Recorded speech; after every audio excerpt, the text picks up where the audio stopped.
দুটি ক্রমিক সংখ্যার গুণফল 9506। সংখ্যা দুটির মধ্যে ছোট সংখ্যাটি কত? দেখো, এটা অপশান টেস্ট করে অ্যান্সার করে নিতে পারবে। ছোট সংখ্যা চেয়েছে, তাহলে ছোট সংখ্যা যদি 96 হয়, পরের সংখ্যাটা কত? 97। 6 আর 7 গুণ করলে কত হচ্ছে? 2। ইউনিট ডিজিট 2 আসছে, 2 নেই। 7 আর 8 গুণ করলে 6 হচ্ছে, ইউনিট ডিজিট আছে। 8 আর 9 2 হচ্ছে, 9 আর 0 0 হচ্ছে, তাহলে 6 একমাত্র 97 আসছে।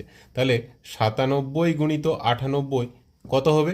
দেখো, 100 থেকে এটা 3 কম, আর এটা 100 থেকে 2 কম, তাহলে 3 কম, এটা 2 কম, 3 দুয়ে 6। যেহেতু সিঙ্গেল ডিজিট আসছে, তার জন্য একটা 0 বসিয়ে দেবো। তাহলে এটা গুণের নিয়ম, মানে শর্ট ট্রিক্স, 100-র কাছাকাছি থাকলে।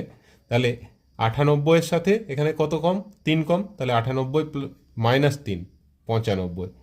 দেখো, 97 আর 98 গুণ করলে 9506 হচ্ছে। তাহলে অপশান বি হয়ে যাবে 97।